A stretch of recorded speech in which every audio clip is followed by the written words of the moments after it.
काश्मीर येथे पहलगामवर पर्यटकांवर हल्ला केल्याच्या निषेधार्थ आज इचलकरंजी शहरामध्ये भव्य दिव्य तिरंगा रॅली निघालेला आहे। सुमारे 2.5 किलोमीटर तिरंगा ध्वज तयार करून संपूर्ण रॅली काढण्यात। आपल्याबरोबर आमदार महोदय, काय सांगाल साहेब, भारतानं पाकिस्तानवर जे अटॅक केलं त्यानंतर तिरंगा रॅली काय सांगाल? ऑपरेशन सिंदूर हा भारताचे ऑपरेशन होता आणि त्या ऑपरेशनमध्ये 100 पेक्षा जास्त दहशतवादी भारतीय सैन्याने त्या ठिकाणी खात्मा केलेत आणि अतिशय यशस्वीपणे 9 ठिकाणी आतंकवाद्यांचे त्या ठिकाणी त्यांचे अड्डे होते जे पाकिस्तान आणि पाक ऑक्युपाईड काश्मीरमध्ये त्यांना जाऊन तिथं ठोकलेत।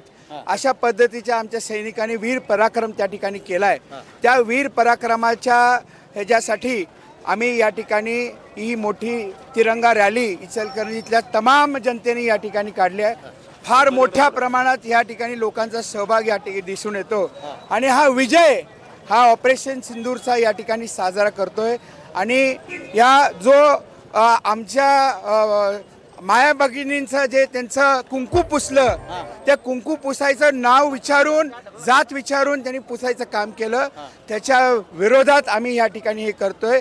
आमचा दहशतवादीला पूर्ण खात्मा करायचा आणि करावा अशी आमचा भारत देशाचा प्रयत्न आहे आणि पंतप्रधान मोदींच्या बरोबर पूर्ण भारत देश एक वाक्यानं त्यांच्या पाठीमागे उभा राहिला। ज्यांनी सिंदूर पुसलं त्याच सिंदूरनं 2 महिलांनी कमान चालली आणि सिंदूर ऑपरेशन सक्सेस केलं, त्याबद्दल काय सांगाल? अरे अतिशय सिंदूर आम्ही दाखवून दिलं, भारत देशानं दाखवून दिलं, आमच्या भारताच्या लेकीने दाखवून दिलं, माय माऊलीने दाखवून दिलं की आमच्या महिलासुद्धा हे सैन्याचं नेतृत्व करू शकतात आणि नेतृत्व करून देशाच्या विरोधात जे काम करतात त्यांच्यामध्ये विरोधात पाकिस्तानामध्ये घुसून आम्ही मारू शकतो हे दाखवायचं काम 2 महिलांनी हे काम करून दाखवलं। संपूर्ण भारत जर उतरला तर पाकिस्तान नकाशावर राहील का? 100% राहणार नाही। त्याचं नकाशा नाही, त्याचं नाव नाही, त्याचे त्यांचे पूर्वज राहणार नाहीत।